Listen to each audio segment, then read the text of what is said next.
Bismillahirrahmanirrahim.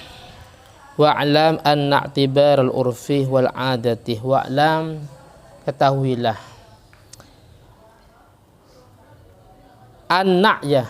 Hamzanya dibaca fathah. Anna i'tibar al-urfi, sesungguhnya dianggapnya uruf, wal 'adah dan 'adah. Ruji'a ilahi, dikembalikan kepada uruf dan adah. Fil fikhi, dalam fikih. Ruji'a itu dikembalikan ilahi kepada uruf dan adah. Fil fikhi, dalam fikih. Fi masailah, di dalam beberapa masalah. La tu'addu, yang tidak bisa dihitung.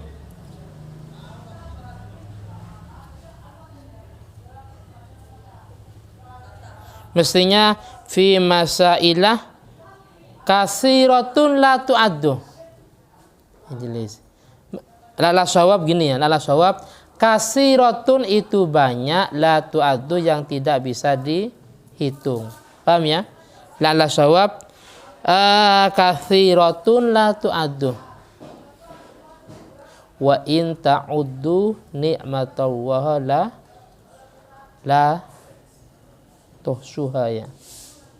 Lala sawab fi masail katsiratun itu banyak, la tu'addu yang tidak bisa dihitung. Famin dalikah, termasuk dari masail. Jadi uruf atau ada itu dianggap sebuah hukum, itu berada di beberapa masalah yang memang sangat banyak, saking banyaknya tidak bisa dihitung. Famin dalika, termasuk dari masail. Aqallul haidih, yaitu paling sedikitnya haid.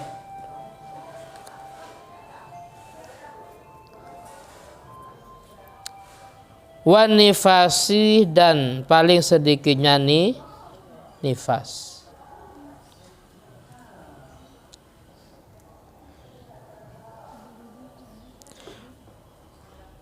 Wa tuhri, dan sucinya.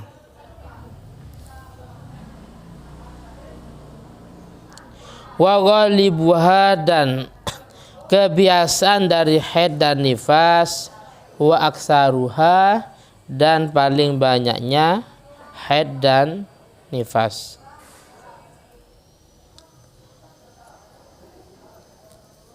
Hitungan atau minimal dari haid dan nifas, biasanya atau maksimalnya haid dan nifas, itu tidak ada di dalam hadis, tidak ada di dalam Al-Quran. Ada enggak? Atau pernah enggak menemukan dalam Al-Quran tentang masalah aqallul haidi yaumun wa lailatun? Ada enggak? Enggak ada. Dalam hadis juga tidak ada. Ijma, qiyas ya. Tapi hukum ini melalui taftish, yaitu penelitian Imam Syafi'i. Beliau meneliti, menanyakan kepada perempuan pada waktu itu yang berada di Baghdad ya, yang ada di Irak. Ternyata hampir sama semuanya. Minimal haid berapa? Yaumun wa lailatun. Terus ghalibnya berapa? 6 atau 7? Maksimalnya 15 hari. Beliau setiap bertemu dengan perempuan di Baghdad tanya, loh sama. Bertemu dengan perempuan yang ada di Irak juga sama. Akhirnya beliau merumuskan. Terus masanya haid, nifas juga seperti itu. Jadi itu bukan ketetapan dari Al-Quran, bukan ketetapan dari hadis ya. Terus ijma dan qiyas, tapi ijtihad dari Imam Syafi'i.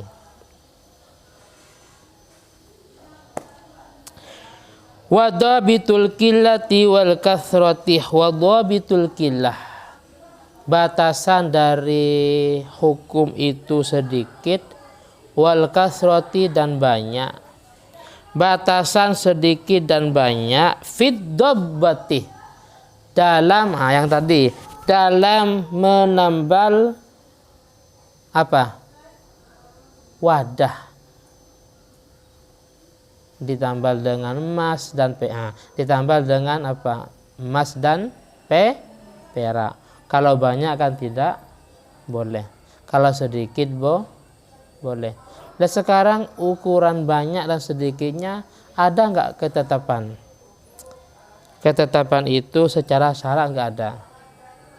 Dikatakan dalam kaidah lain begini, kullu ma warada minas syar'i, setiap yang datang dari syarak, tapi walam yandhabit minhu, tidak ada batasan tertentu dari syarak, wala minal lughati, dan juga tidak ada batasan dari ahli lughah, maka yurja'u ilal urfi, dikembalikan kepada Pernah dengar gak? Pernah ya? Pernah.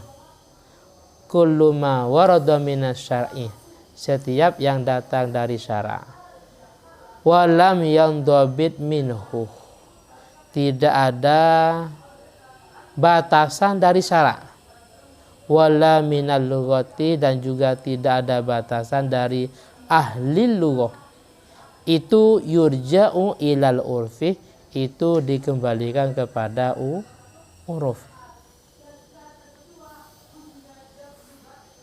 Seperti ini. Yang kedua, wal af'al al munafiyah lis-shalah. Wal af'al, beberapa gerak al munafiyati, yang sampai membatalkan lis-sholati, pada sholat. Jadi sebuah gerakan yang sampai membatalkan kepada sholat itu kan dikatakan salasa harokat waksar, ya, 3 gerakan sampai lebih banyak ya. Nah, kan 3 gerakan itu kan dikembalikan kepada uruf. Dan juga wan najasat al ma'fu an qaliliha, wan najasa, dan beberapa najis, wan najasat, dan beberapa najis, al ma'fu, yang diampuni, an qaliliha, sedikitnya.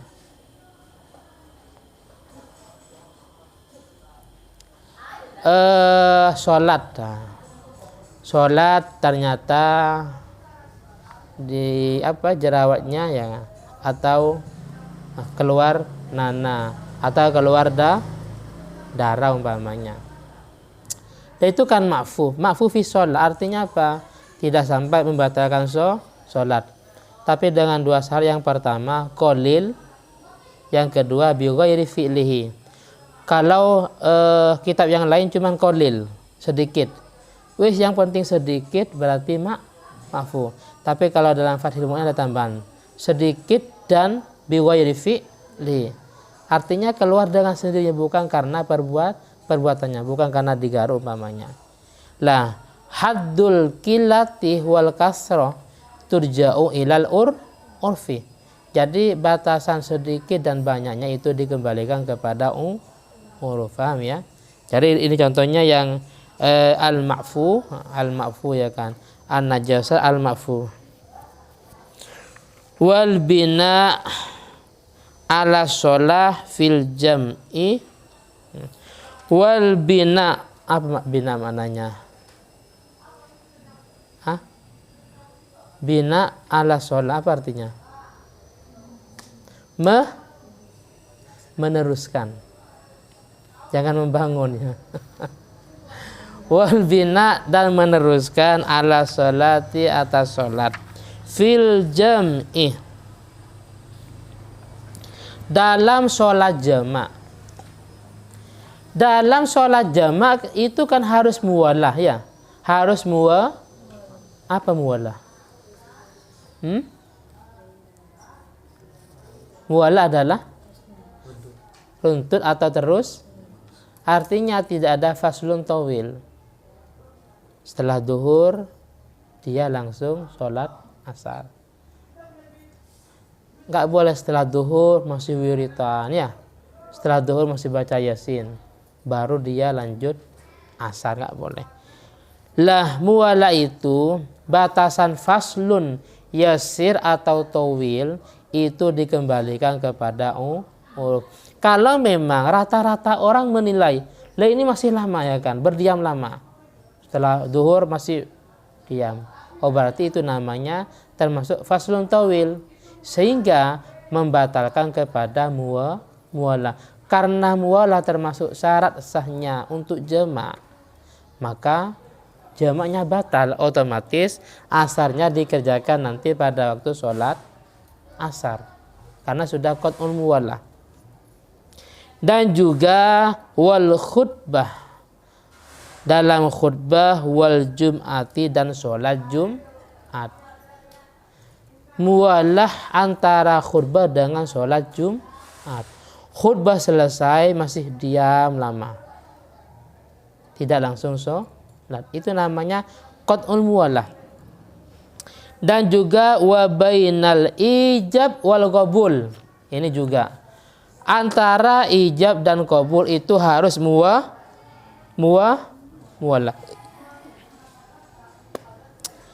Mas, barang ini saya jual ya. Ya saya beli. Itu muwalah. Mas, saya beli ini ya. Baiknya gak langsung jawab. Baiknya masih HP-an ya. Masih balas WA umpamanya.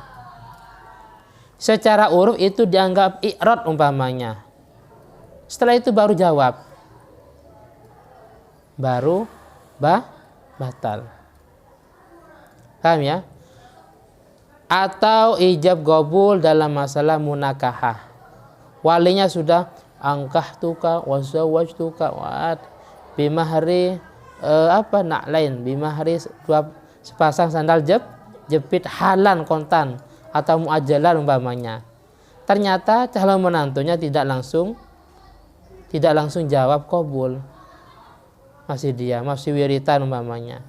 Setelah itu langsung wabil tunikah wa taswijat, itu batal. Tapi harus muwala.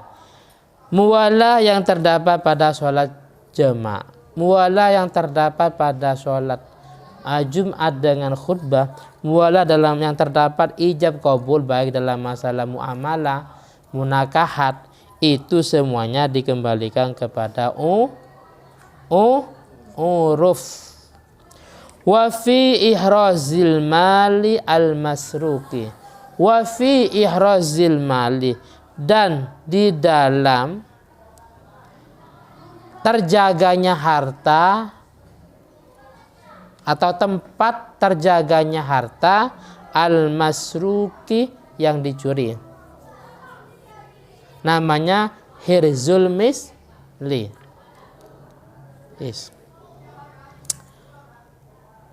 HP kira-kira lebih aman di dalam lemari apa di ruang tamu?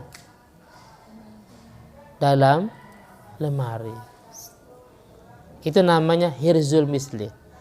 Tempat yang aman al-misli yang memang secara kebiasaannya. Jadi kalau umpama si A ini dalam masalah akad wadiah titipannya, si A nitip HP. Ternyata oleh si B ini HP-nya cuman diletakkan di ruang tamu umpamanya. Akhirnya hilang, maka wajib doman. Bedanya kalau si B sudah berusaha sepenuhnya bahwasanya HP itu disimpan di dalam lemari dan dikunci, terus hilang, maka si B tidak wajib doman karena sudah diamankan, disimpan dalam hirzul misliwis. Sekarang parkir motor umpamanya, motor. Ternyata tukang parkirnya semuanya sementara meninggalkan parkiran. Entah masih ke warkop semuanya, 3 orang ke warkop. motor. Ternyata ada motor yang hilang. Maka itu namanya bukan hirzul misli. Bedanya kalau memang dia ngopinya di lokasi parkiran. Hilang umpamanya, dia tidak wajib doman karena sudah ada muraqabah ya kan. Tapi memang tetap ada yang hilang. Lah itu semuanya dikembalikan kepada uruf. Sekarang gampang ya. Kawasan ini apa? Ada CCTV 24 jam umpamanya. Kan rata-rata orang sudah waspada atau takutnya. Yang mau ngambil, yang mau membawa bukan haknya. Wa fi raddi darfil hadiyati wa adamihi, dan di dalam menolak wadahnya hadiah, wa adamihi, dan tidak menolak. Wa fi waznin, dalam timbangan, au kailima, atau takaran, juhila, yang tidak diketahui, haluhu, keberadaannya, fi ahdi Rasul, di zamannya Nabi Muhammad Shallallahu Alaihi Wasallam. Ke berapa orangnya? Oh, berdua. Jadi setiap yang tidak ada di zaman Nabi, itu semuanya dikembalikan kepada berarti kalau sekarang seperti salafi wahabi itu, mereka nggak belajar ini ya, tidak belajar al-ada muhakkamah. Kenapa? Karena mereka bahasanya langsung ikut pada Nabi-nya. Padahal pernah nggak bertemu dengan Nabi? Nggak pernah.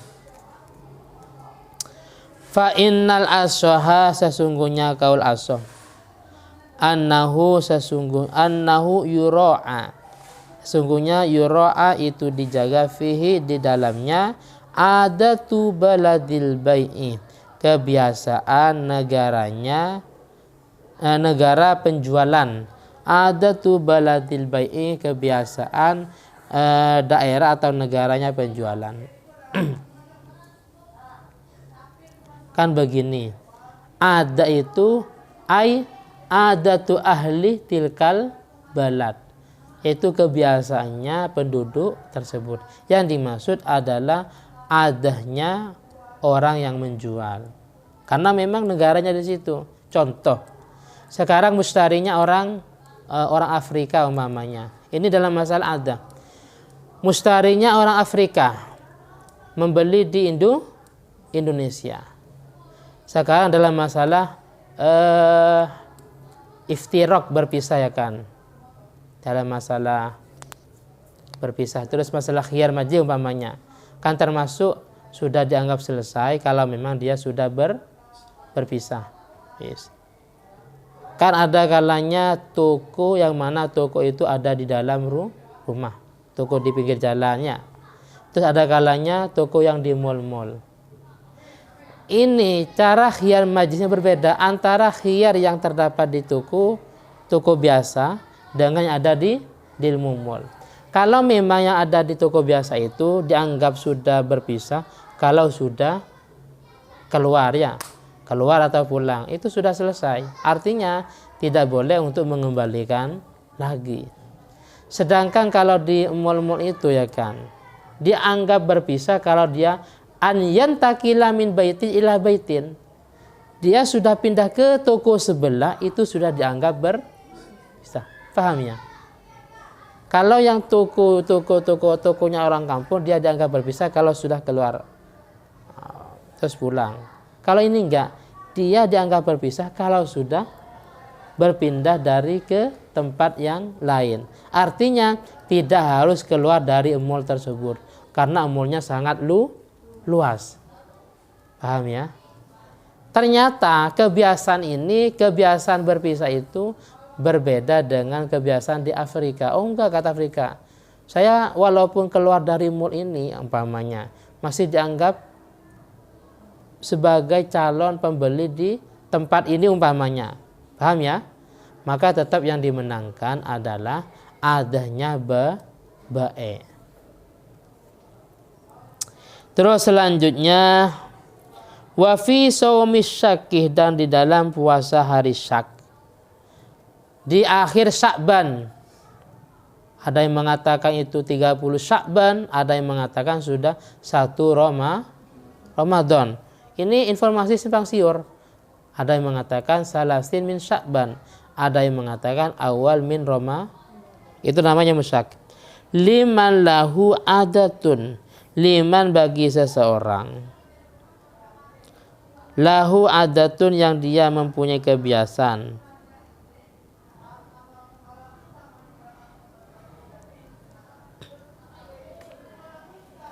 Terus wa fi qabulil qadi, dan di dalam menerima dari qadi, al hadiyatah, menerima hadiah.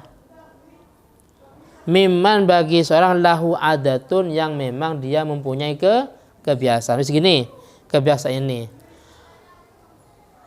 Kalau dia sudah biasa puasa ya. Contohnya puasa Daud. Senin puasa, Selasa batal. Rabu puasa, Kamis batal. Jumat puasa.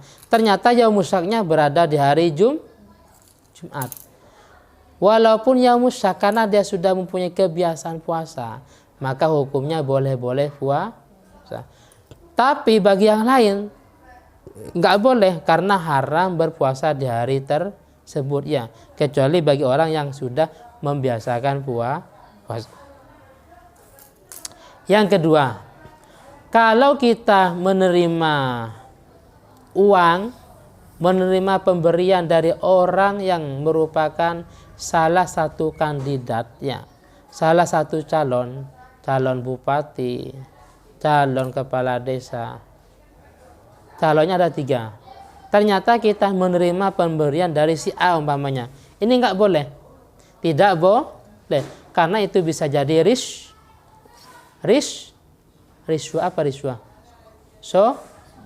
Sogokan. Paham ya? Kecuali calon itu memang sudah biasa memberi. Contohnya, selama dia hidup memang sukanya memberi. Saya ulangi lagi, selama dia hidup memang sukanya memberi. Toh sekalipun dia tidak mencalonkan sebagai salah satu kandidat. Paham ya?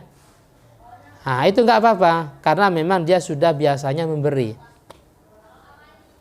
Tiap tahun 3 kali setelah Lebaran, bulan Maulid, menjelang Ramadan umpamanya ya. Jadi mulai dulu seperti itu kebiasaannya. Ternyata suatu ketika dia termasuk salah satu calon bupati, terus memberikan ke masyarakat, nggak apa-apa, karena dia sudah biasa. Yang tidak boleh kalau memang salah satu calon itu memang tidak pernah memberi. Ketika dia mencalonkan diri, ternyata dia memberi uang, memberi pakaian, sembako atau yang lainnya kepada warga, maka itu hukumnya tidak boleh. Kenapa? Karena bisa jadi riswah, sogokan. Paham ya?